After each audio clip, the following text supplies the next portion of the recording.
கோபி சுதாகர் மற்றும் அவருடைய டீம் அன்றாட வாழ்க்கையில் நடக்கக்கூடிய சில நிகழ்வுகளை நகைச்சுவை தன்மையுடன் வீடியோவா தங்களை யூடியூப் சேனலான பரிதாபங்கள் சேனலில் வெளியிடுவதுதான் வழக்கம். பரிதாபங்கள் யூடியூப் சேனலை இப்போ வரைக்கும் 6 மில்லியனுக்கு மேற்பட்ட நபர்கள் சப்ஸ்கிரைப் பண்ணியிருக்காங்க. கோபி மற்றும் சுதாகர் தங்களுடைய திருமணத்திற்கு அப்புறம் குடும்பத்தில் நடக்கக்கூடிய நிகழ்வுகளை மையப்படுத்தி புது புது பரிதாபங்கள் வீடியோக்களை பதிவிட்டு வந்த நிலையில சமீபத்தில் சொசைட்டி பாவங்கள் அப்படின்னு ஒரு வீடியோ வெளியிட்டிருந்தாங்க. இந்த வீடியோ வெளியான 20 மணி நேரத்தில் 1.5 மில்லியன் பார்வைகளை பெற்று சமூக வலைதளங்களில் ட்ரெண்டிங்ல இருந்தது. இந்த வீடியோவை நிறைய பேர் ஷேர் பண்ணியிருந்தாங்க. கோபி சுதாகர் மற்றும் அவங்களுடைய டீமை நிறைய பேர் பாராட்டி இருந்தாங்க. இதுக்கு காரணம் என்னன்னு பார்த்தீங்கன்னா, சமூகத்தில் பேச தயங்குற சாதிய உட்கட்டமைப்பை சிலர் எவ்வாறு தவறா பயன்படுத்துறாங்க, சாதி மற்றும் முன்னோர்களுடைய வரலாறு என இளைய தலைமுறையை எப்படி தவறா வழி நடத்துறாங்க, இதனால இளம் தலைமுறையினர் எவ்வாறு பாதிக்கப்படுறாங்க அப்படிங்கிறதையும் நகைச்சுவை உணர்வுடன் வெளிப்படுத்தியிருந்தாங்க. சமீபத்தில் கவின் ஆணவ கொலை தமிழகத்தில் மிகப்பெரிய அதிர்வலைகளை ஏற்படுத்தியது. பல்வேறு அரசியல் கட்சிகள், சமூக நலமைப்புகள் ஆணவ கொலைக்கு எதிராக சட்டம் இயற்றணும் அப்படின்னு கோரிக்கையும் எடுத்திருந்தாங்க. இந்த நிலையில தான் சமூக அக்கறையுடன்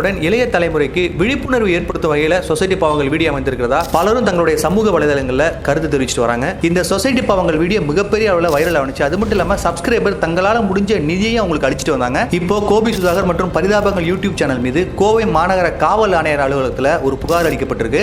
இந்த சொசைட்டி பாவங்கள் வீடியோவை டெலிட் பண்ணணும், அது மட்டும் இல்லாமல் அவங்களுடைய யூடியூப் சேனலையே முடக்கணும் அப்படின்னு சொல்லிட்டு அவங்களுடைய புகாரில் தெரிவிக்கப்பட்டிருக்கு. கவின் படுகொலையை கண்டித்து பேச தயங்குற பெரிய பெரிய கட்சிகளுக்கும் அமைப்புகளுக்கும் மத்தியில் தன்னால் முயன்ற கருத்துக்களை நகைச்சுவை மூலம் கூறி சமுதாயத்தில் மிகப்பெரிய மாற்றத்தை ஏற்படுத்த நினைக்கிற இந்த கோபி மற்றும் சுதாகர் அவங்களுடைய யூடியூப் சேனலை பத்தி நீங்க என்ன நினைக்கிறீங்க? கருத்தை கமெண்ட்ல சொல்லுங்க. மேலும் கோபி மற்றும் சுதாகருக்கு நாம ஆதரவா இருப்போம். நன்றி.